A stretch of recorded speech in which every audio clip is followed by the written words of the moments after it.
Also einmal gucken Sie diese Wörter. Sie sind normale Wörter, aber sehr wichtig. Mindestens für A2. Okay? Feierabend. Feierabend bedeutet closing of the day. Office में आप काम करते हो और आपको 5 बजे तक काम करना है, लेकिन कस्टमर मान लो आते रहते हैं और 5 बजते ही आप बोल देते हो Feierabend. Das heißt, jetzt arbeite ich nicht mehr. Feierabend bedeutet, jetzt arbeitet man nicht. Also man hat fröhliches Gefühl vielleicht. Ja, hier können wir das auch sehen. Feierabend an einem Arbeitstag natürlich. Working day को जब close करते हो आप काम, official काम, तो उसको बोलते हैं Feierabend.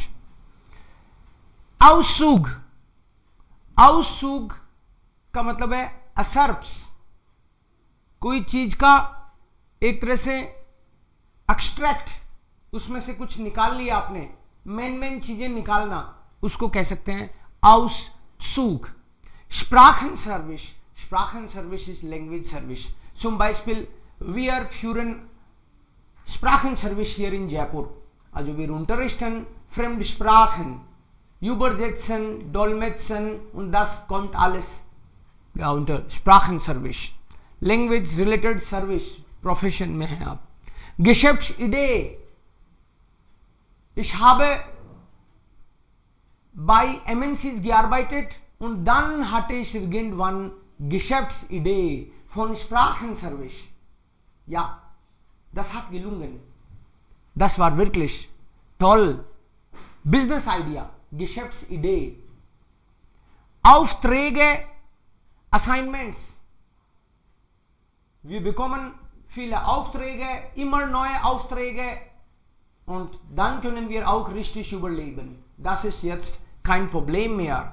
Aufträge, नए नए असाइनमेंट्स मिलते हैं आपको, काम मिलता है, मतलब ऑर्डर्स मिलते हैं. Das ist Aufträge. Lingua franca. Lingua franca. Das ist Lingua franca. Englisch ist Lingua franca bei MNCs.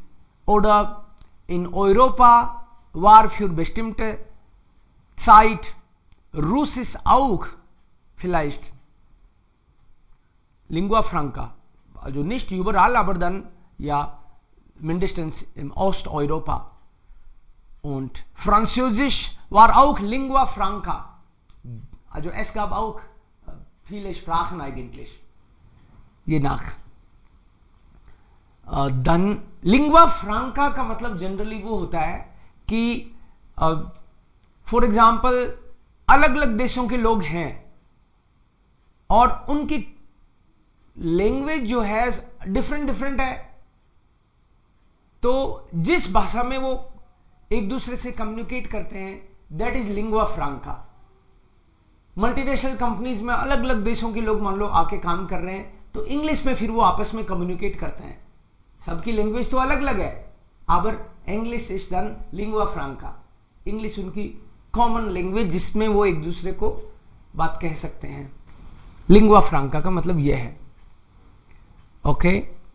Krankheit, disease. By Krankheit का मतलब है at the time of disease, बीमारी होने पे. Studierende, student. Studierende is student and these are also you can say synonyms. मिलते जुलते मान सकते हैं अपन उसको. Studierende बोलेंगे कई लोग. कभी आप वर्ड देखते हो स्टूडेंट, स्टूडेंटिन,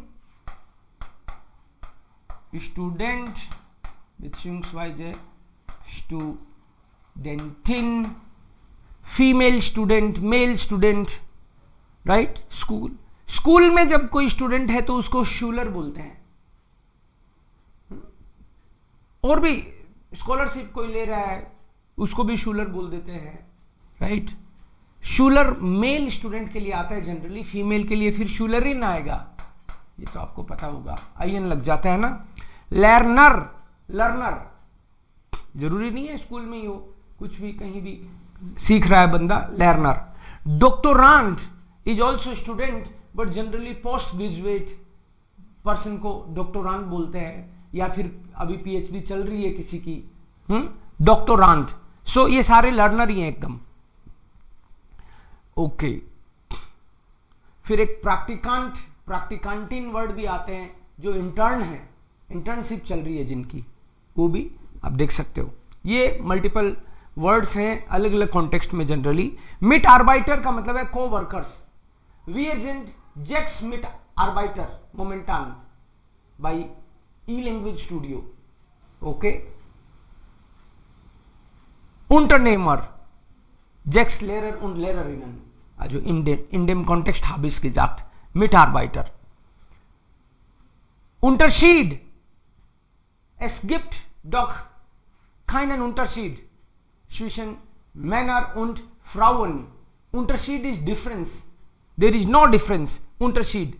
Unterschied है. Was ist der Unterschied zwischen A und B? Sie können sagen.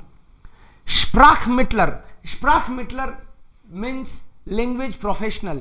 Ich bin Sprachmittler. Also ich unterrichte Sprache.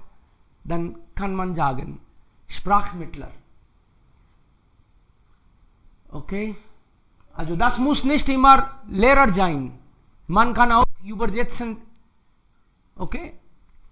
Übersetzer ist auch Sprachmittler. Reiseleiter ist auch Sprachmittler. Language Professional. Europäisch, adjective के context में हम लोग यूरोपेश बोल सकते हैं। यूरोपेश है Autos, यूरोपेश है Union, also das hängt als Adjektiv kann man sagen. Aktuell, aktuell means current, latest. इसको एक्चुअल मत समझ लेना, एक्चुअल नहीं है ये, aktuell. Selbstständig, selbstständig. Ich bin selbstständig geworden. Ich arbeite nicht bei einer Firma. Ich bin selbstständig. Ich habe mich selbstständig gemacht. Independent, self-dependent. Abgeschlossen, closed. Abgeschlossene, also das kann man auch als Adjektiv. Die Verben P2 Form kann als Adjektiv benutzt werden. Gegründet, established. Wir haben E-Language Studio, German Speakers Club gegründet. Also man kann sagen, gegründet, established. Theologe, Philosophe, ja, Ennomen. Theologe, पहले लोग धर्मशास्त्र पढ़ते थे, धर्म विद्या. Okay, so they were called theologe. Philosophe है philosopher, शास्त्र विद्या, theologe. Theologe hatten sowas studiert. Aristokratie, Aristokratie, Aristocrat, ist Aristo, जो Aristokratie bedeutet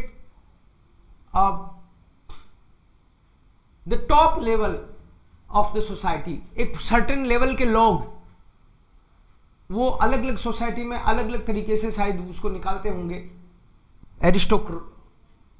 Aristokratie bedeutet diese Menschen eigentlich beeinflussen extra die Gesellschaft. Ja, Aristokratie. Gespräch ist conversation. Gespräch ist talk. Auswertung. Auswertung bedeutet evaluation. कि पढ़ाई करी भी है कि नहीं, last में जो एग्जाम लेते हैं, that is Auswertung. This you should learn as it is. Am Anfang, am Ende. Am Anfang means in the beginning, am Ende at the end. In the beginning, at the end. Am Anfang habe ich Ihnen gesagt, Sie sollten auf das Studium richtig konzentrieren. Okay?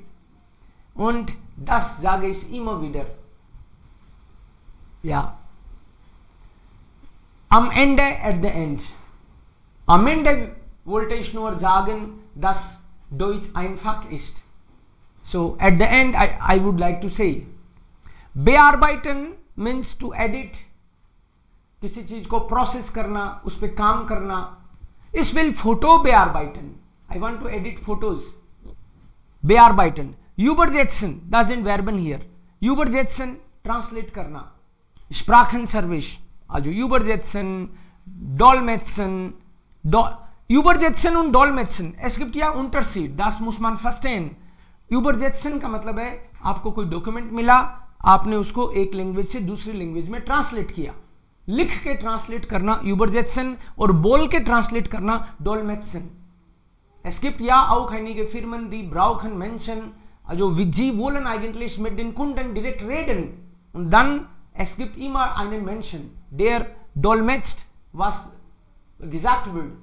मतलब यहाँ पे जैसे कोई company common जनता से या कोई particular person से, group से बात करना चाहती है, कोई कंपनी एक बंदे को भेजती है, बट उसको वो लैंग्वेज आती ही नहीं, तो बीच में वो हमको स्प्राखमिटलर को बोलती हैं कि आप मदद करो हमारी, उधर से वो कुछ बोलता है, ऑन द स्पॉट मैं उसको ट्रांसलेट करके बताता हूं कि साहब ये बोल रहे हैं, ये सर ये बोल रहे हैं, और उनको बताता हूं कि ये पर्सन ये बोल रहे हैं.